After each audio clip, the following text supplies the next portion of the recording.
예, 여러분 안녕하십니까? 2018년 2월 2일 금요일 저녁입니다.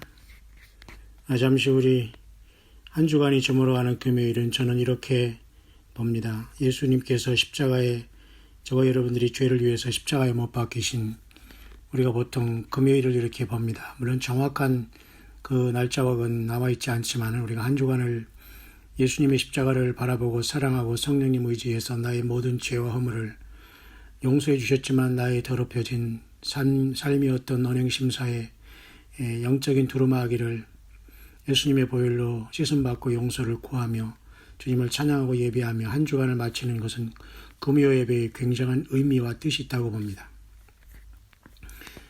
그래서 한 주간을 잘 마무리하고 거룩한 주일을 주님의 날 안식 후 첫날을 예수님 앞에 모든 걸 다 뒤로 하고 주님을 만나고 하늘 보좌에서 예배한다는 그런 마음으로 주일 예배를 오면은 어느 순간 그 주일 예배가 반복되면 어느 순간은 우리가 호련히 하늘 보좌에 부름받을 날이 올 것입니다. 그렇게 저는 우리 교회에서 사역하면서 과거나 지금이나 그런 마음으로 오늘 금요 찬양 예배 또는 금요 기도회, 금요 철야 등등을 저는 그렇게 금요의 예배는 그렇게 그러한 의미로 봅니다. 과거 우리의 믿음의 선배들은 금요 철야를 통해서 예배하고 보통 2시, 3시, 4시까지 하다 새벽 예배까지 마치고 이렇게 집에도 오는 경향이 있었습니다만 지금은 많이 이런 추세도 바뀌었지만 어쨌든 주 예수 그리스도를 신령과 진정으로 예배하고 주님께 영광을 돌리는 것은 주님께서 참으로 기뻐하는 예배로 봅니다.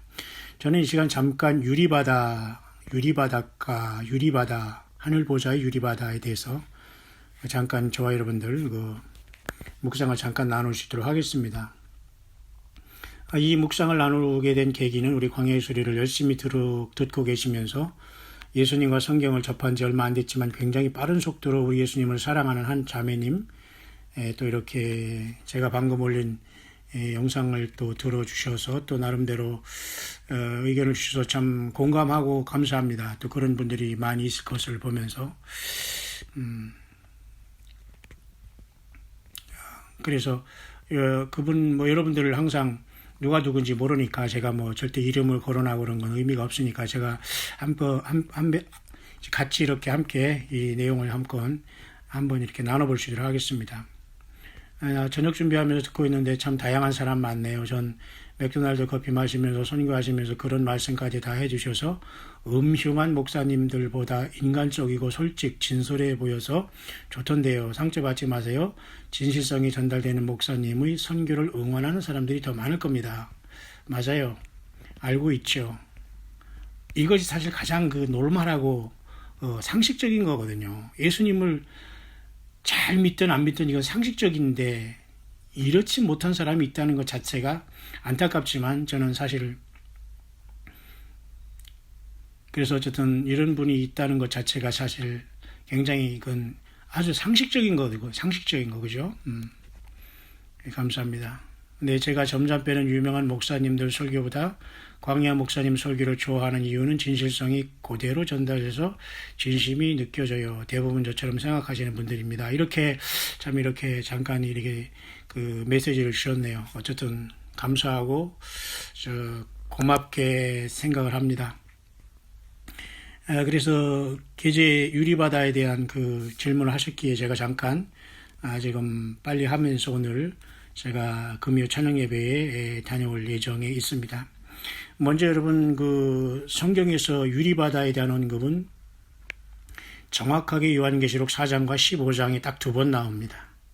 구약 성경에서는 여러분이 쉽게 찾을 수 없을 것입니다. 아마도 구약 성경에서 요한계시록 4장 5장의 보좌에 대해서 유리바닷가가 어디 있냐를 찾으려 할 때 아마도 대부분은 못 찾거나 대부분은 어려워할 것입니다. 에스겔서를 제가 지금 계속 강의하는 과정에 또 묵상하는 과정에 있습니다만은 1장에 나와 있습니다. 거기에서 네 생물이 동일하게 요한계시록의 사도 요한이 밤모섬에서 본 하늘 보좌에 우리 예수님이 계신 그 보좌에 네 생물의 천사장을 거기서도 보았고요. 같은 모습을 봤습니다. 약간 다른 방향에서 그죠? 사자, 소, 그 다음에 사람, 독수리 같은 이 네 생물들이 똑같이 에스겔서 1장에도 있는데요. 그 에스겔서 1장에 보면 말이죠. 그 특별한 말씀이 하나 있는데 유리바닷가를 동일하게 여기서는 어떻게 여러분 표현하고 있냐면 그 에스겔서 1장 22절에 그 에스겔이 본 하나님의 보좌는 똑같이 반무섬의 사도 요한이 본 보좌와 같습니다. 그 생물이 1장 22절 볼까요? 에스겔서 그 생물이 머리 위에는 수정 같은 궁창의 형상이 펴 있어 보기에 심히 두려우며 이렇게 나와 있어요. 그 수정 같은 궁창이라는 것은 굉장히 맑고 크리스탈고 유리 같은 그죠? 그런 어떤 그 하늘이 쫙 펼쳐 있다는 거거든요. 어디에? 이 생물이 머리 위에. 근데 요한계시록 4, 5장에는 그 네 생물이 이렇게 있고 24보좌가 있고 24장로가 앉아 있고 그 가운데 앉으신 분이 계시고 그 보좌와 네 생물과 보좌와 네 생물 사이에 어린 양이 있다. 이렇게 표현하고 있는데요. 그 에스겔서는 그 생물이 머리 위에 수정 같은 궁창 형상이 있다는 거예요. 다시 말해서 우리가 생각해 볼 수 있는 것은 이 네 생물이 하나님 예수 그리스도의 그 보좌를 이 머리에 이고 있는 거예요. 그 네 생물이 영적으로 그렇게 볼 수가 있는 겁니다. 그렇죠? 거기에 머리 위에 수정 같은 궁창 형상이 있었는데 굉장히 두렵다고 했습니다. 단순 우리가 어디 뭐 바닷가에 놀러 가서 갈릴리 해변에 가서 우리가 무슨 뭐 성지 순례 가서 거기서 무슨 성찬하면서 이렇게 우리 교회 최고 좋은 교회 하면서 개교회 위주로 놀아는 이런 그 차원의 어떤 그런 아름다운 그런 수정과 같은 유리바다가 아니고 매우 두려운 곳이다. 이렇게 표현하고 있습니다. 1장 26절에도 그 머리 위에 있는 궁창 위에 보좌 형상이 있는데 그 모양이 남보석 같고 그 보좌의 형상 위에 한 형상이 있어 사람의 모양 같더라. 예수님이 거기 앉아 계신 겁니다. 예수님이 하나님이시거든요. 사람의 형상, 인자 이런 모습으로 예수님은 꼭 이렇게 인간은 오시기 전부터 영원부터 영원까지 하나님 자신이 예수님이시거든요. 주 예수 그리스도. 궁창 위에 보좌 형상이 있다고 했잖아요. 놀라운 것이죠. 그 어떤 큰 하늘의 어떤 그 위에 높은 곳에 그리고 그 보좌 밑에는 네 생물이 딱 떠받치고 있습니다. 그 다음에 그 머리 위에는 그 궁창이 있는데 너무도 무섭게 보이더라 그랬잖아요. 참 놀라운 것 아니겠습니까? 수정 같은 궁창이 그 머리 위에 쫙 펴져있어요. 아마 그것이 저는 그 유리바다로 보인 그 사도 요한이 본 그 계시록 4, 5장의 유리바다와 같은 것이 바로 수정 같은 궁창의 형상으로 봅니다. 굉장히 두려웠습니다. 보기에. 우리가 그렇게 룰루랄라 볼 수 있는 차원이 아니에요. 정말 우리가 부활하고 주님이 오라고 하서 우리를 부르지 않고 주님과 연관이 없다면 절대 갈 수 없는 나라와 갈 수 없는 자리입니다. 여러분 맞죠? 그렇기 때문에 다시 한번 이제 요한계시록을 이제 다시 와서 잠깐 결론을 내리면요. 요한계시록 4장에 한번 15장에 나오는 게 사실 그 유리바다인데요. 그러니까 유리바다라는 것은 유리바다 같다는 것이지 유리바다가 있고라고 물론 했어요. 요한계시록 4장 6절에 보좌 앞에 다시 말해서 그 내생물이 있고 그 주님 앉으신 이의 모양이 요한계시록 4장에서는 그 벽옥과 홍보석 같다 그랬어요. 보좌에 그 녹보석 같은 무지개가 둘러 있고요. 그렇지만 그 에스겔서 1장에서는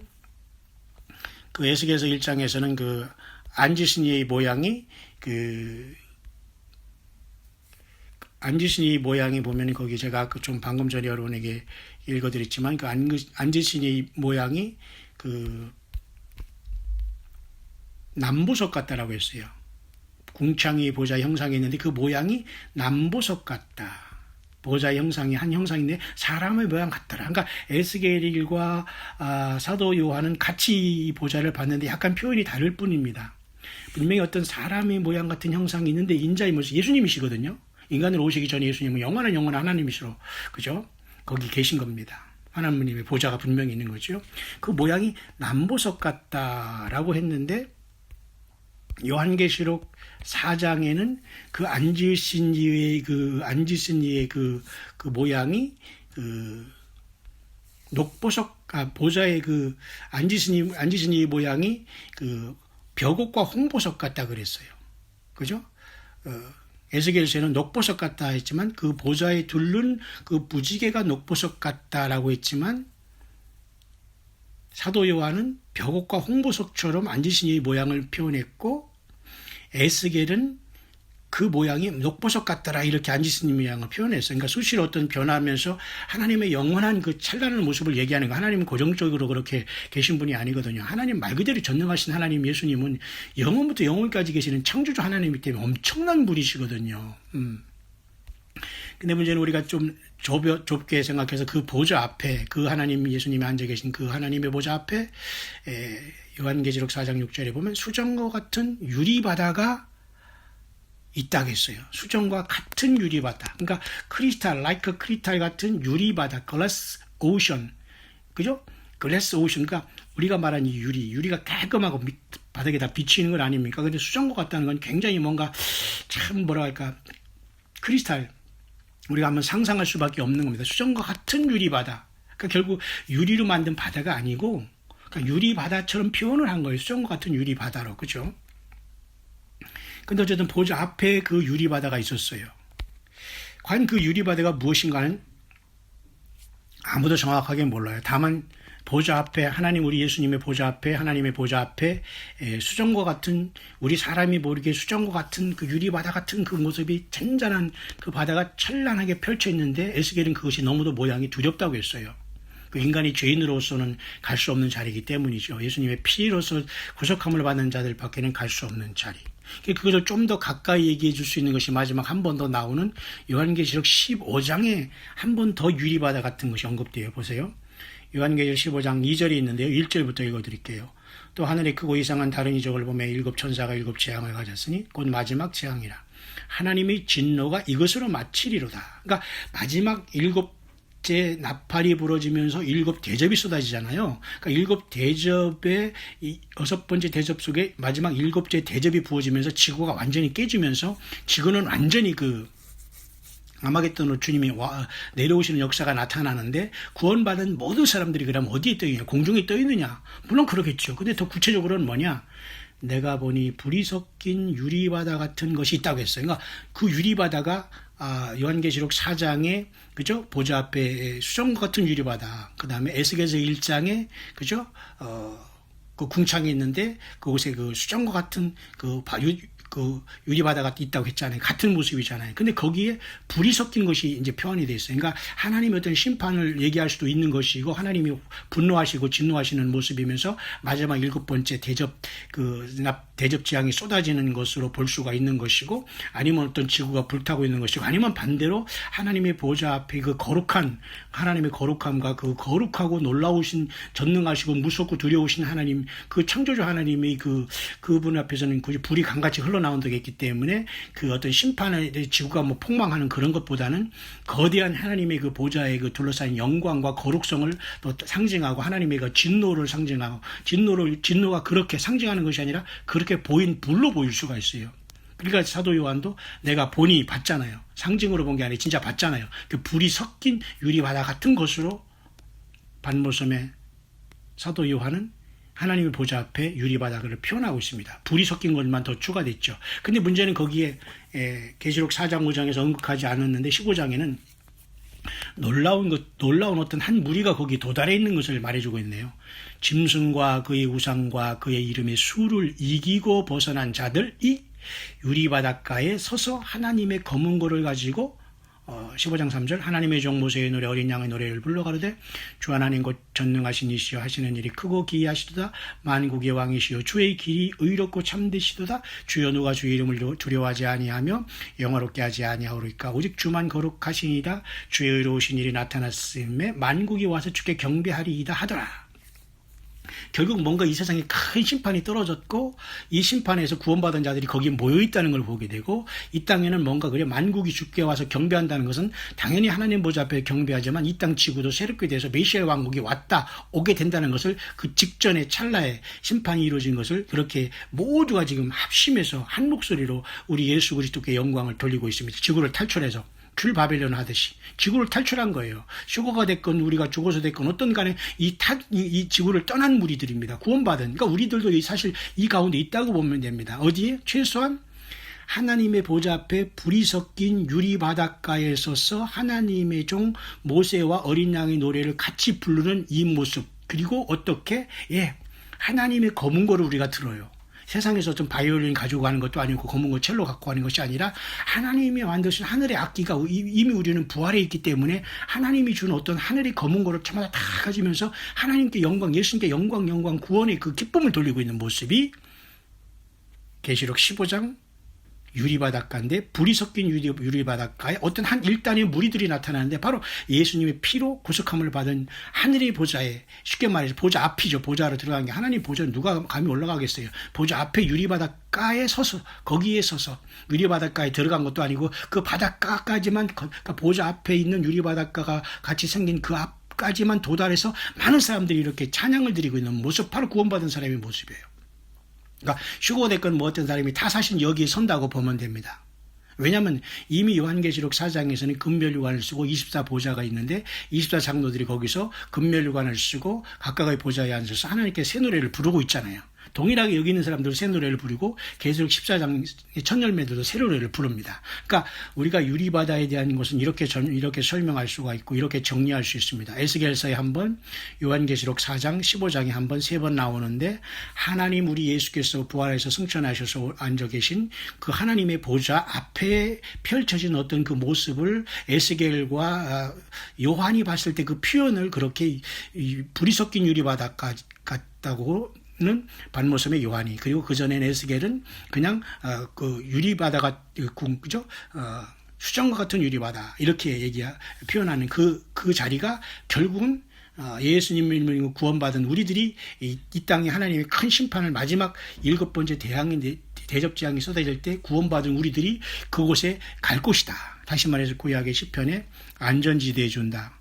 그 다음에 이사야에서 내 백성아 갈지어다, 밀실로 갈지어다. 결국 그래서 이들이 복귀해서 예루살렘 성에 들어가든지 아니면 이 땅에서는 93년 반 동안에 1260일 동안 보호함을 받은 이스라엘 백성들의 육을 가지고 저들이 메시아 왕국을 들어가서 백성이 되고 예수님이 그곳에 통치하는 천년왕국에 에스겔서 40장에서 48장의 천년왕국 성전이 세워진다고 보면 이 땅이 어떻게 새로워진 이 땅의 지구가 이렇게 불이 섞이고 유리바닷가에 우리가 다 탈출했다가 이것은 새롭게 되는 거죠. 왜 이 엄청난 핵무게나 이런 것들이 다 타고 5대형 육지가 완전히 다시 멜팅 다운해서 다시 만들어져야 되거든요. 없어지지 않고. 그런 다음에 주님이 그 천년왕국을 세우는 거예요. 그래서 우리가 후 3년 반 동안 1260일에 75일이 더해 있지 않습니까? 30일에다 45일, 그래서 75일. 아마 그 시간이 주님이 아마겟돈에 재림하시면서 이 땅을 정리하시고 주님께서 이스라엘 백성들을 향해서 그 메시아 왕국을 세우시는 기간으로 보면서 제3정전 불꽃 중에 오셔서 그를 처단하는 것이 데살로니가 후서에 나와 있습니다만은 그런 역사가 있을 것으로 보는 겁니다. 그때까지 하늘의 유리바닷가에는 바로 구원받은 모든 사람들이 부활해서 모여서 주님 앞에 아버지께 우리 예수님께 영광의 찬양과 영광 구원의 기쁨으로 예배하는 극적인 순간이 바로 그곳에 유리바닷가에서 하나님의 보좌 앞에서 이루어질 것이다 라고 보게 되는 겁니다.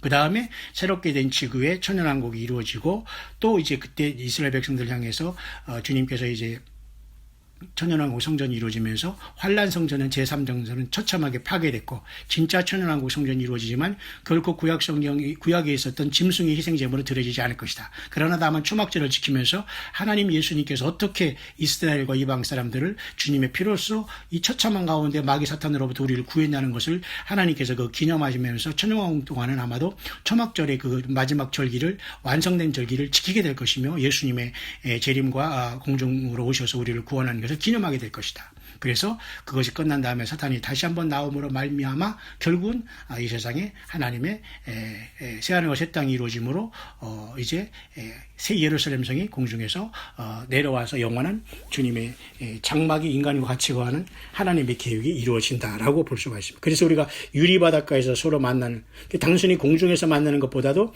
아마도 우리는 하나님 보좌 앞에 대부분 유리바닷가에서는 최소한 만나야 된다. 그 다음에 하나님께서 더 가까이 부르는 사람들이 있겠지만 우리는 그렇게 구원받은 모든 인류의 6,000년 동안의 역사에 예수님께 부름받은 모든 구원받은 백성들이 모이는 곳이 바로 유리바닷가에서 찬양한 무리들이라 봅니다. 저와 여러분들 구경꾼이 되지 마시고 적극적으로 이곳에 부름받고 여러분들이 금고문고를 들고 정말 우리 찬양, 우리 그렇게 보고 싶은 예수님 앞에 하나님의 보좌 앞에서 유리바닷가에 서서 찬양하는 무리 가운데 있어서 짐승과 그 표를 이기고 또 그 전에 우리가 교회 시대 때 계시록 2, 3장에 이기는 자로서 이 짐승 시대가 오기 전에 부름받아서 함께 모여서 영원히 우리 예수님을 찬양하는 유리바닷가의 승리자들이, 하늘 시온산의 승리자들이 다 되시기를 다시 한번 2018년 2월 2일 금요일 저녁에 주의 이름으로 간절히 축원드립니다.